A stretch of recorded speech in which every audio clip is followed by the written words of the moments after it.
What is up, Philadelphia Eagles fans? Welcome to your Super Bowl Champions edition of the LAS Philly Sports Podcast. I'm Lath Sinclair. Let's get right into it. Obviously, it's been a week since your Philadelphia Eagles beat the Chiefs 40-22, dominated them to win their second Lombardi Trophy. I just wanted to wait a week to kind of get my thoughts on it, and also I just got my merch today. Obviously, I got the hat, I got the shirt. Here, you can kind of check out the full deal here.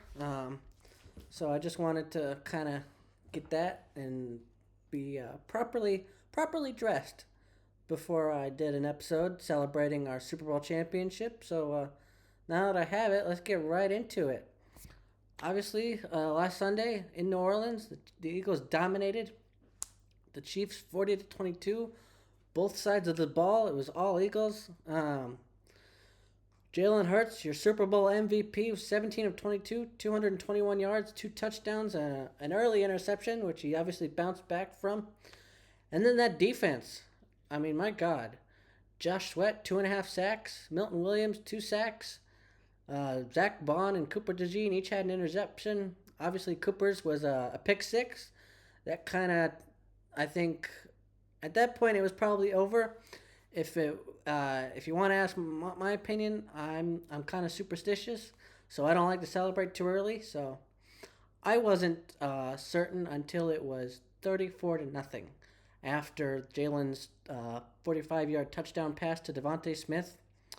That's when I kind of was like, all right, this thing's over. They kind of threw the dagger. You heard that audio clip of Sirianni where he was telling Kellen Moore, just throw it, just call it, just call it, and credit to them for calling it and just putting the game away. And it was awesome. And credit to I want to start by talking about Nick Sirianni and Jalen Hurts. Obviously, two of the most doubted people in the Eagles organization. Obviously, when Nick Sirianni got here, it didn't go start very well. You had a kind of an awkward introductory press conference, and then you had that press conference where he mentioned flowers blossoming, and people were like, "What is this guy talking about?" But here he is now. He's won 54 games, which is I think a record for 4 seasons, first 4 seasons as a head coach. He's right up there with some of the greatest coaches of all time in terms of wins in first 4 seasons. And now he's been to 2 Super Bowls and he's won a Super Bowl. So it's time to kind of put all that other stuff away and just acknowledge that Nick Sirianni is an amazing coach and the guys around him love him and they play hard for him and they've just won him a Super Bowl. And then there's Jalen Hurts. I mean, you look at all the so-called experts. They say, "Oh, you can't. The Eagles cannot win throwing the football." Well, that was just proven wrong. The Jalen just threw his way to a Super Bowl championship and a Super Bowl MVP. So I guess so much for that theory. But credit to Jalen, he's always proved doubters wrong his whole life. College, NFL, always been there to prove doubters wrong and show just how amazing he is. I also want to give a shout out to some other players. Brandon Graham. I'd be silly not to mention him. It seems like this is going to be it for BG. 15-year career, and one of only a couple of players that have won multiple Super Bowls. Obviously, his play in Super Bowl 52 kind of won that strip sack on Tom Brady won it for us back then, and now he's a 2-time Super Bowl champion. And he's just an awesome, probably a better person than he is a player, just from kind of what you see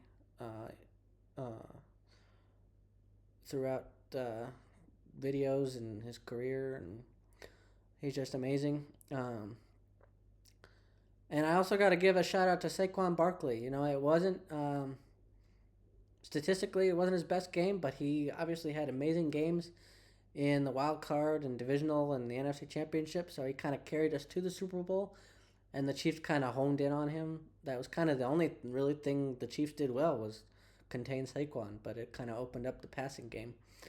But credit to Saquon because we wouldn't be Super Bowl champions without Saquon. He was the missing piece, and it makes it even kind of funnier that that he came to us from the New York Giants. Thank you, New York. Um, and he's an awesome dude as well. He and Jalen had a funny Jimmy Fallon interview along with the offensive line, where you can see Saquon say that he's the guy that pushes the tush. I thought that was an amazing quote. It's really funny, and it kind of shows how close that he got in his first season with his teammates in Philadelphia. So good for Saquon. He deserves it. I mean, a talent like that shouldn't be wasted on a team like the Giants. And I'm glad he came to Philadelphia and helped us win a Super Bowl. Um, Zach Bond. I mean that he kind of was like when we were signing free agents, he was kind of the under the radar guy. Like people were like, "Who is this guy?" Um, but man, he's been easily our best defensive player, and I think many Eagles fans and Eagles pundits have said, "Give the guy a blank check. Give him whatever he wants. He needs to be and I agree, he needs to be the number one priority in terms of who we re-sign for next season."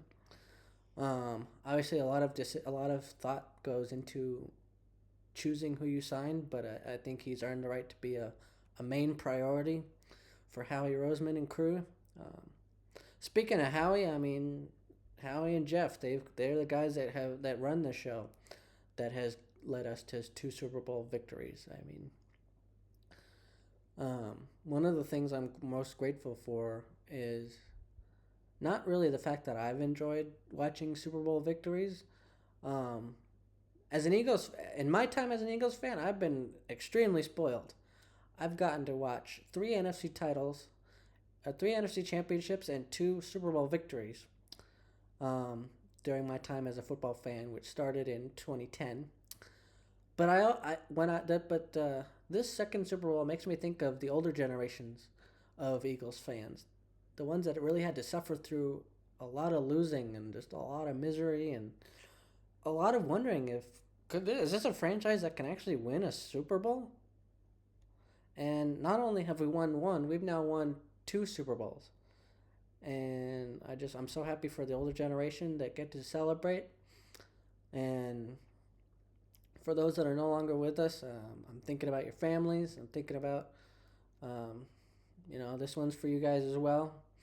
Um, it's just amazing. I mean, we got the best fans in the world. That parade was awesome yesterday. I'm a little disappointed with CBS. They filtered out some of the speeches because of the language that was used by the players, and understandably, they were excited and they wanted to show that excitement and passion for this city and this team. And there was a few curse words, but I would have loved it if they had left that unfiltered. But it's live TV. I get it, but it would have been cool to hear that unfiltered and just hear that passion from the players. But that it is what it is. But they got to enjoy the parade yesterday, and they're Super Bowl champs, and it's amazing to see. And we've now dethroned two dynasties temporarily. I know after we beat the Patriots, they came back the following year and won it, but we how many? I'm pretty sure we're the only franchise that can say they've beaten Vince Lombardi and Bill Belichick and Andy Reid in an NFL championship. And you can say whatever you want about us. Oh, we only got two Super Bowls. Oh, they're so far behind your division rivals. Blah blah blah. You can say all that, and that's fine. But this team is a darn good team, and they've certainly been the class of the NFC um, since 2000. The most playoff wins, the most NFC championships. They've dominated the NFC, and now they got two Super Bowls to back it up, tying New York Giants, who have also won two Super Bowls since 2000. But obviously, the last 10 years have been pure misery for the Giants, so can't really compare. I think the Eagles are clearly the best NFC East team of the 21st century. And yeah, it's just, I think what's amazing about the Super Bowl championship is they're built to not be one hit wonders. They're built to win multiple Super Bowls with this group of players. Now, obviously, not all of them will be back next year. I mean, at the end of the day, there's still a salary cap, and you're not going to be able to keep all your guys. But I think they'll be able to keep enough young talent where they can win multiple Super Bowls. And it looks like we're already next year's favorite. So we'll see. Obviously, it's very difficult to repeat. It's difficult just getting back. So we'll see how that goes. But for now, we could just enjoy the Super Bowl championship. Your Philadelphia Eagles demolished the Chiefs 40-22. Super Bowl 59 in New Orleans, and our two-time Super Bowl champions. And I mean, we can just enjoy this for the rest of the offseason until kickoff week 1. Yeah, just enjoy this. All right, that's going to do it. Once again, your Philadelphia Eagles are Super Bowl champions, defeating the Chiefs 40-22 in Super Bowl 59 in New Orleans. I'm Lath Sinclair, and you're watching the Super Bowl Champions edition of the LAS Philly Sports Podcast.